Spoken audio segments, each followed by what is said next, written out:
CNBC आवाज Motilal Oswal studios में आपका स्वागत है। नमस्कार, मैं हूं आपके साथ आशीष चतुर्वेदी और आप देख रहे हैं खिलाड़ी नंबर 1। मार्केट्स में लगातार इस हफ्ते की शुरुआत से लेकर अब तक थोड़ी सी सुस्ती के साथ कारोबार देखने को मिला है। थोड़ी सी तेजी आती है और फिर तुरंत ऑफ हाइस का एक्शन। समझते संकेतों को तो निफ्टी देखिए, ये हरा निशान आप देख सकते हैं चार्ट पर। ये हाई का प्रयास किया था लेकिन वहां से फिसले ही हैं। अब दोबारा से रीबाउंड के संकेत है लेकिन अंकों के लिहाज से कोई खास बढ़िया फेरबदल नहीं है। बैंक निफ्टी, क्योंकि ज़्यादातर बैंक से ऑपरेशनल नंबर्स आ चुके हैं, रिएक्शन ऑलरेडी आ चुका है, तो आज यहाँ पर थोड़ी सी प्रॉफिट बुकिंग है। 100 अंकों का कट यहाँ पर नज़र आ सकता है। मिड कैप और स्मॉल कैप की बात करें तो यहाँ पर थोड़ा सा रेजिलियंस है। आधे प्रतिशत ऊपर आपको निफ्टी मिड कैप 100 नज़र आएगा। 277 अंकों की तेजी है। वहीं बात करें स्मॉल कैप्स की तो यहाँ पर भी बढ़त के साथ आपको कारोबार नजर आएगा, लेकिन बढ़त है सीमित, 40 अंक ऊपर है। मिड कैप आज कंपैरेटिवली आउट परफॉर्म कर रहे हैं। पूरे मार्केट की ब्रेथ आपको बता रही है कि दिन के दौरान बहुत ज़्यादा चॉपीनेस नज़र आ रही है। काफ़ी बार ऐसा हुआ कि बढ़ने वाले शेयरों की संख्या हुई ज़्यादा, कभी गिरने वालों की संख्या ज़्यादा हुई। अभी फ़िलहाल के लिए थोड़ा सा साइडवेज मूवमेंट चल रहा है। इसके लिए इनडिसीजन्स आए मार्केट में, क्योंकि आप देखें ज़्यादा अंतर नहीं है बढ़ने और गिरने वालों में। 1480 ऐसे हैं जहां पर बढ़त है, 1316 ऐसे हैं जहां पर आपको गिरावट देखने को मिलेगी, लेकिन इंच अप कर रहे हैं बढ़ने वाले शेयर। कंट्रीब्यूशन कहां से आ रहा है? आईसीआईसीआई बैंक लगातार मजबूत है। टाइटन, इसकी चर्चा भी करनी पड़ेगी, बढ़िया ऑपरेशनल नंबर्स। इन्फोसिस और टीसीएस कंटिन्यूस कट के बाद आज यहाँ पर रिबाउंड है। एचडीएफसी बैंक लगातार तीसरा दिन है कमजोरी का। भारतीय एयरटेल कमजोर है, स्टेट बैंक ऑफ इंडिया और मारुति। वहीं बात करें अगर आप बैंकिंग स्टॉक की तो अगेन आईसीआईसीआई बैंक ये ऑब्वियसली 172 अंकों का कंट्रीब्यूशन दे रहा है। बैंक ऑफ बड़ौदा ऊपर है, पीएनबी, आईडीएफसी फर्स्ट बैंक यहाँ पर खरीदारी है। वहीं गिरावट आपको वही नाम पर देखने को मिलेगी और इंडसइंड बैंक भी एक अलग है जहाँ पर 25 अंकों का दबाव देखने को मिल रहा है। ओवरऑल अगर आप देखें तो मार्केट कुछ खास करने के मूड में नहीं है। हालांकि मिड कैप स्टॉक्स पर नजर रहेगी और ज़्यादातर आपके जो पोर्टफोलियो है उसके कॉन्सेंट्रेशन भी स्मॉल और मिड कैप पर होते हैं। वहाँ पर अगर रिबाउंड आ रहा है तो आपके पोर्टफोलियोज के लिए काफ़ी अच्छा है। लेकिन हफ्ते की शुरुआत से लेके अब तक लगातार ये खेल इंटरेस्टिंग होता जा रहा है, जहां पर हमारे तीनों मार्केट एक्सपर्ट्स अपने कन्विक्शन आइडियाज पोर्टफोलियो में शामिल कर रहे हैं और परफॉर्मेंस आ रही है।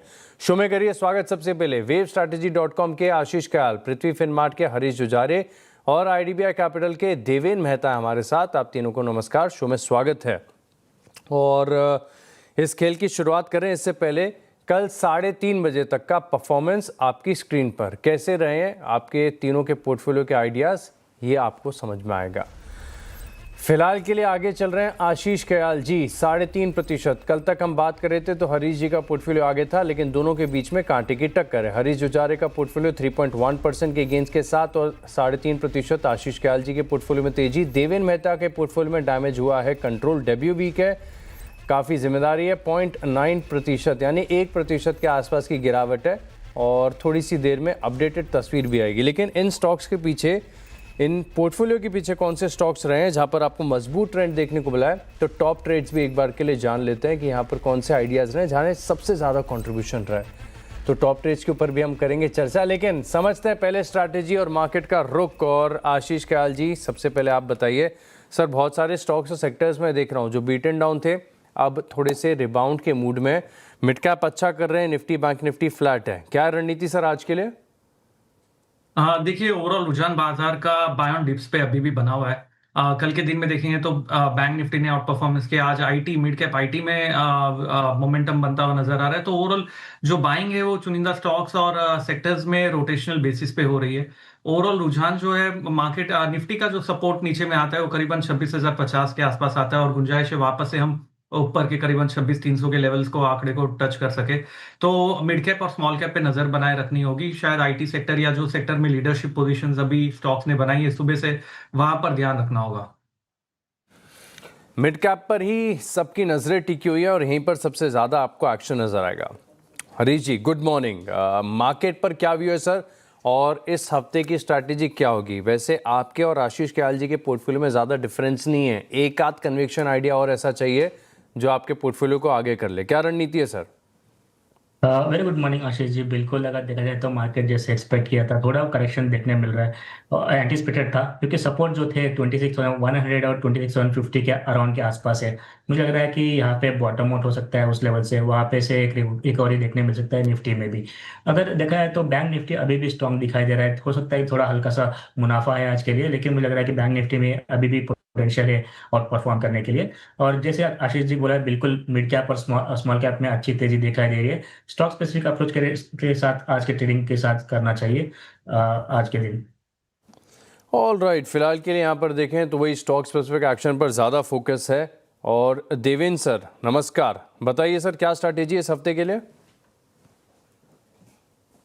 जी गुड मॉर्निंग। ओवरऑल हम लोग निफ्टी की बात करें तो निफ्टी में नीचे 26,100 के आसपास सपोर्ट है। मेरे हिसाब से 26,200 के ऊपर सस्टेन करने के बाद निफ्टी में फिर से एक अप मूव कंटिन्यू स्टार्ट हो सकती है। तो मेरे हिसाब से बाय ऑन डिप्स का व्यू है, स्ट्रक्चर पॉजिटिव है एंड स्टॉक स्पेसिफिक एक्शन जरूर रह सकता है। स्टॉक स्पेसिफिक एक्शन इसकी तो चर्चा हम करते ही हैं, ये तो नॉन डिस्प्यूटेड है, इसमें तो कोई हैरत की बात ही नहीं है। चलिए अब एक काम करते हैं, एक एक करके सभी के पोर्टफोलियो को स्कैन करते हैं, एनालाइज करते हैं, देखते हैं कि किसके पोर्टफोलियो में कौन से स्टॉक्स हैं और अब क्या विकल्प बचता है। आशीष ख्याल जी का पोर्टफोलियो सबसे पहले आपकी स्क्रीन पर आएगा, इसे समझते हैं। कल तक इनकी स्ट्रैटेजी थी स्कैल्पिंग की, आज क्या स्ट्रैटेजी ये भी जानेंगे। एक तो नेटवेब था, यहाँ पर खरीदारी की राय दी, एग्जिट कर लिया, प्रॉफिट बुकिंग इप्का लैब्स में कर ली, फिलहाल पोर्टफोलियो खाली। सर ज़्यादा ट्रेड्स नहीं है कल के मुकाबले, यहाँ पर अभी तो आपका पोर्टफोलियो खाली चल रहा है। क्या स्ट्रैटेजी है सर और पहला स्टॉक कौन सा होगा? हाँ देखिए, दो ही स्टॉक अलाउ है इसलिए दो ही स्टॉक ले पाए। नहीं तो और लेते थे, लेकिन अभी आज के दिन भी जो स्ट्रेटजी होगी वो स्कैल्पिंग मोड पे ही होगी, क्योंकि बाजार एक रेंज में और रेंज बाउंड मार्केट में 1-2% अगर मिल जाता है तो उसे बुक करके चलना चाहिए। और अगर लॉस हो रहा है तो छोटा सा लॉस लेके निकल जाए। तो ओवरऑल यहाँ पर जो बाय साइड पे जाना चाहूंगा, फिलहाल मैं नेटको फार्मा के साथ जाना चाहूंगा।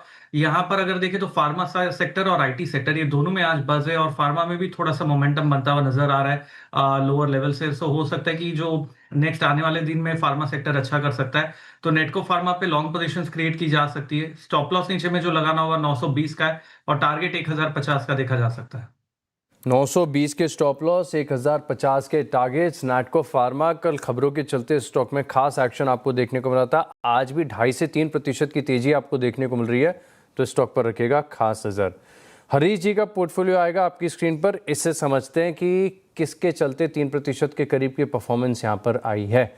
आयशर एक पोजीशन होल्ड है, 2 पोजीशन यानी एचईजी और आस्टर डीएम ये एग्जिट कर लिया है। ऑल राइट, 2 का विकल्प सर आपके पास भी है, पहला स्टॉक। आशीष जी, मेरा पहला स्टॉक रहेगा बीएससी लिमिटेड। अगर देखा है तो लगातार 2-3 दिनों से तेजी देखने मिल रही है। मुझे लग रहा है कि यहाँ पे ब्रेकआउट का स्ट्रक्चर नजर आ रहा है, ट्रायंगल पैटर्न का। तो मुझे लग रहा है कि करंट लेवल पे बीएससी लिमिटेड को खरीदना चाहिए।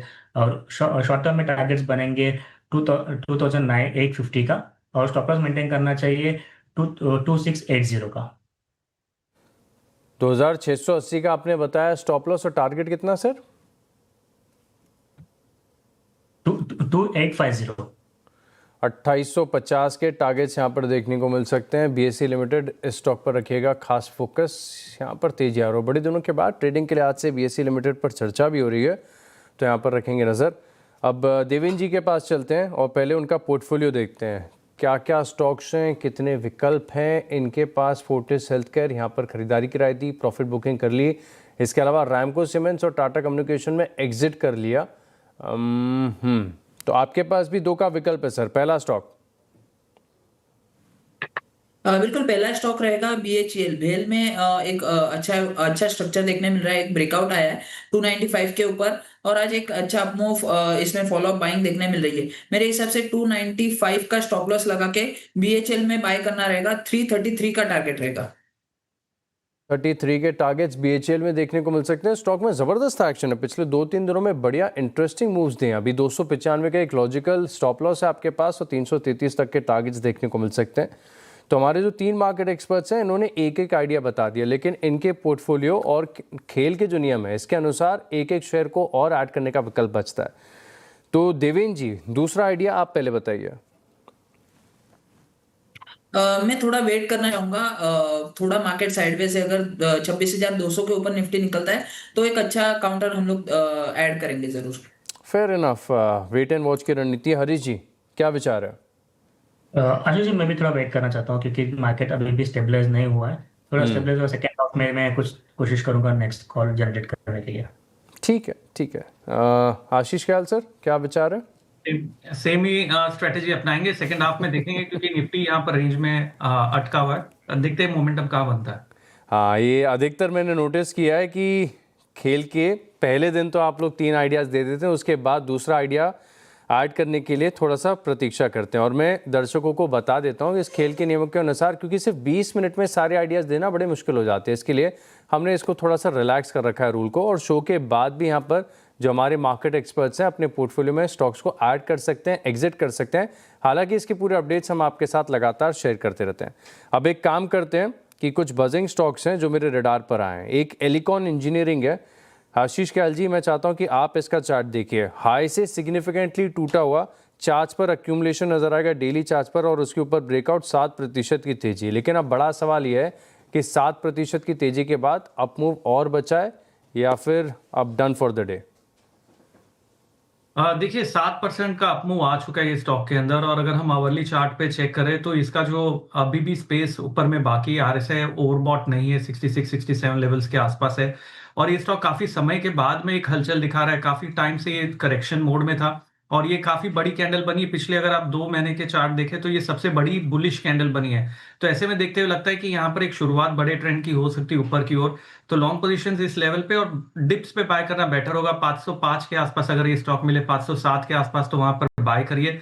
ऊपर में टारगेट जो देख सकते हैं यहाँ पर करीबन 535 के देख सकते हैं, और स्टॉप लॉस जो लगाना होगा वो नीचे में करीबन 480 का लगाना होगा। हरीश जी, डीमार्ट के चार्ट देखकर बताइए, इस स्टॉक में एक तरफा बड़ी गिरावट देखने को मिली थी। अब लगातार गिरावट के बाद कल का दिन थोड़ा सा इंटरेस्टिंग था, जहां पर अच्छी क्लोजिंग देखने को मिली थी, ठीक ठाक हरे निशान में। और आज बड़ा मूव आया है, बहुत बड़े दिनों के बाद ऐसा देखने को मिला है कि डीमार्ट के स्टॉक में 4% की तेजी आपको नजर आए। अब ऑलमोस्ट डे हाई के करीब ये कारोबार कर रहा है। नए ट्रेड के लिए आज से सेटअप कैसा है? आशीष जी, बिल्कुल अगर देखा जाए तो पिछले लास्ट 2-3 महीने से लगातार एक डाउन ट्रेंड रहा है डीमार्ट में। स्टॉक प्राइस ऑलमोस्ट देखा है तो लोस के आसपास ही ट्रेड कर रहा था। आज के ट्रेडिंग सेशन में अच्छा खासा उछाल देखने मिल रहा है, लेकिन जो मेजर सपोर्ट था इसका 3,900 3,950 के आसपास, वो कहीं ना कहीं ब्रेक किया था पिछले हफ्ते में, 2 हफ्ते पहले। तो उसके चलते मुझे लग रहा है कि ये अभी भी रेजिस्टेंस वहां तक बन सकता है। 3,900 से लेकर 950 के रेंज में रेजिस्टेंस दिखाई दे रहा है स्टॉक्स प्राइस में। तो किसी के पास लॉन्ग है तो बने रह सकते हैं कुछ टाइम पीरियड के लिए, क्योंकि रेजिस्टेंस अभी भी थोड़ा रूम है रेजिस्टेंस के लिए। 3,950 के आसपास अगर मिलता है तो वहाँ पे प्रॉफिट बुक करे। तो फ्रेश मैं अवॉइड करूंगा, क्योंकि अभी तक मुझे लग रहा है कि रेजिस्टेंस निकाला नहीं है स्टॉक। जब तक ये 3,950 के ऊपर नहीं क्लोज होता है, मुझे लग रहा है कि स्टॉक थोड़ा डाउन ट्रेंड में रह सकता है। तो फिलहाल के लिए जो भी है, एक पुल बैक बाउंस दिखाई दे रहा है डीमार्ट में। देवेंद्र जी, आप चार्ट देखिए सोनाटा सॉफ्टवेयर का, और मैं देख रहा हूँ चाहे विप्रो को देखें, केपीआईटी टेक, टाटा एलेक्साई, सभी स्टॉक्स में आज तेजी देखने को मिल रही है। आईटी आज लगता है रिबाउंड के मूड में, लेकिन इस स्टॉक की खासियत यह है कि 2 दिन लगातार अच्छी खासी गिरावट के बाद अब ये 2 दिनों की गिरावट को एनगल्फ कर चुका है। मैं बात कर रहा हूँ सोनाटा सॉफ्टवेयर की। 4-4.5% की तेजी इस स्टॉक में भी नजर आ रही है।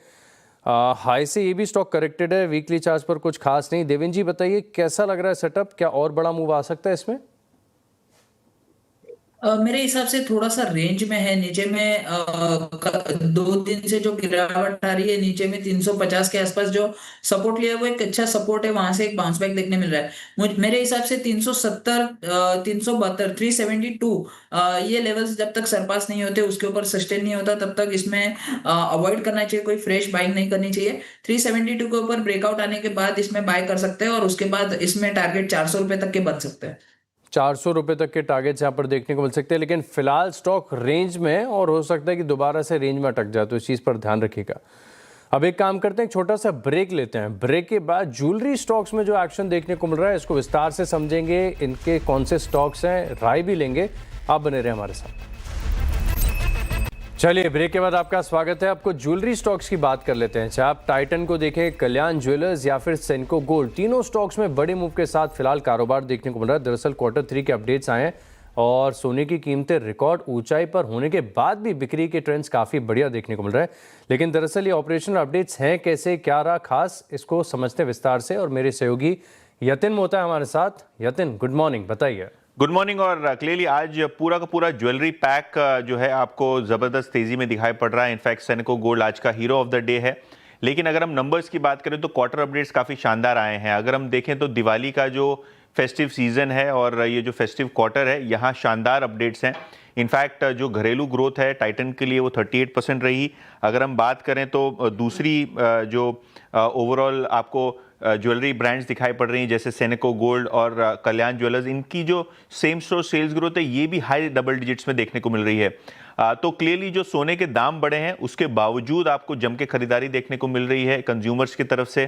टाइटन की बात करें तो Q3 में कंपनी ने 54 नए स्टोर्स भी खोले हैं। और अगर हम सेनेको गोल्ड और कल्याण ज्वेलर्स की बात करें तो यहाँ भी हमने देखा है कि स्टोर एडिशन काफ़ी स्ट्रॉन्ग रहा है। तो ओवरऑल जो आपको अपडेट्स मिल रहे हैं वो काफ़ी शानदार हैं, दोनों ही कल्याण ज्वेलर्स और सेनेको गोल्ड के लिए भी। तो पूरे ज्वेलरी पैक में देखें तो ज़बरदस्त मूव के साथ यहाँ पर कारोबार नजर आ रहा है। शुक्रिया यतिन हमारे साथ जुड़ने के लिए और विस्तार से अपडेट्स हमारे साथ शेयर करने के लिए। एक बार टाइटन का चार्ट लाते हैं, लगातार तेज़ी देखने को मिल रही है और पिछले क्वार्टर में भी मुझे याद है कि अपडेट्स के बाद बहुत बड़ा मूव देखने को मिला था। आज भी 4.5% टाइटन के लिए सिग्निफिकेंट माना जाएगा। अच्छी तेज़ी, बड़ा ब्रेकआउट यहाँ पर देखने को मिला है। आशीष कयाल जी, टाइटन 4.5% ऑलरेडी ऊपर है, क्या लग रहा है और अपसाइड बची है स्टॉक में? बिल्कुल, क्योंकि देखिए टाइटन एक कंसोलिडेशन में था 2024 जनवरी से लेके। अगर आप देखेंगे ये स्टॉक ने बहुत बड़ा अक्टूबर 2025 तक करीबन 1.5 साल के लिए एक कंसोलिडेशन रेंज में था जिसका ब्रेकआउट आया पिछले कुछ हफ्तों में और आज मोमेंटम मैक्सिमम बना है। तो गुंजाइश है ये थर्ड वेव की शुरुआत हो सकती है जो कि एलियट वेव के लिहाज से काफी स्ट्रॉन्ग और फास्ट वेव होती है।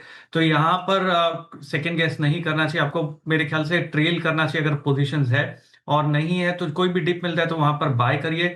ऊपर में टारगेट इस स्टॉक के करीबन 4,500 और हायर भी देखे जा सकते हैं। नीचे में स्टॉप लॉस जो लगाना होगा जो कि गैप एरिया है वो 4,180 का है।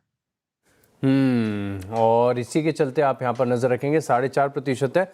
एक बार बड़ा इंटरेस्टिंग डेटा हमारी टीम लेकर आई है कि वैल्यूएशन कैसे हैं, और वैल्यूएशन का स्नैपशॉट आप देखिए तो आपको नजर आएगा टाइटन ये तो quality comes at a price 70 times पर चल रहा है। वहीं कल्याण ज्वेलर्स की बात करें तो 33 टाइम्स है और सेनेको गोल्ड ये कंपेरेटिवली सस्ता है, सिर्फ 18 के मल्टीपल पर मिल रहा है। और इसी के चलते आप देखिए कि टाइटन जहां पर 4.5% का मूव है, सेनेको गोल्ड आउट परफॉर्म कर रहा है 11% की तेजी के साथ। लेकिन वैल्यूएशन के कंफर्ट के साथ क्या टेक्निकल्स का चेक है कि नहीं?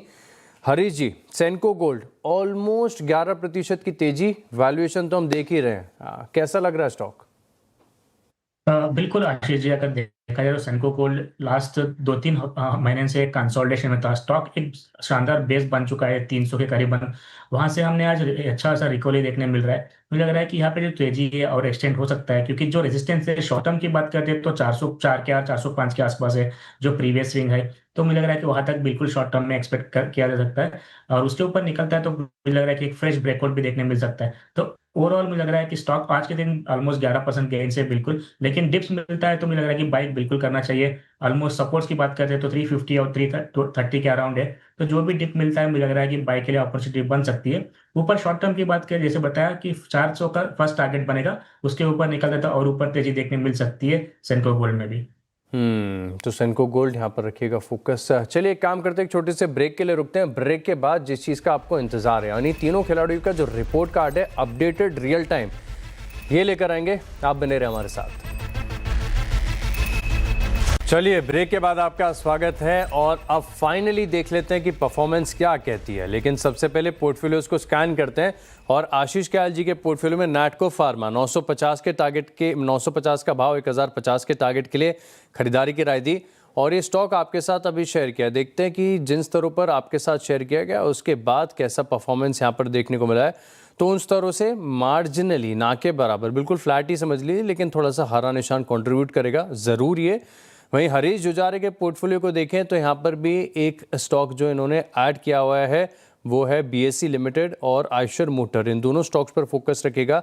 2850 बीएससी, आयशर यहाँ पर 7300 का स्टॉप लॉस। परफॉर्मेंस के लिहाज से आयशर मोटर्स 0.8% की तेज़ी दे रहा है, 1% की राउंड फिगर। बीएससी लिमिटेड जिन स्तरों से शेयर किया थोड़ा सा लुढ़का है, थोड़ा सा डेंट दिया है। वहीं देवेन मेहता के पोर्टफोलियो को देखा जाएगा तो एक ही आइडिया है फिलहाल के लिए, BHEL, और इसमें जो टारगेट दिया है 333 रुपये का है, स्टॉप लॉस 295 का है। अब ये थोड़ा सा नीचे आया। ऑलरेडी इनका परफॉर्मेंस थोड़ा सा कमज़ोरी चल रहा था, डेब्यू वीक है, बड़ा इंपॉर्टेंट है इनके लिए। अब देखते हैं कि फाइनल रिपोर्ट कार्ड क्या कहता है। तो तीनों का परफॉर्मेंस आपकी स्क्रीन पर आएगा। इसमें आप देख सकते हैं कि देवेन मेहता के पोर्टफोलियो में 1.3% की गिरावट आपको नजर आ रही है।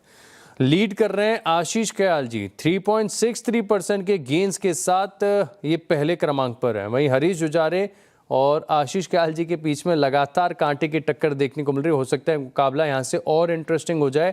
3.4% राउंड फिगर मैं बता रहा हूँ हरीश जी का पोर्टफोलियो पर है, और 3.63% आशीष कयाल जी आउट परफॉर्म कर रहे हैं नंबर 1 पे।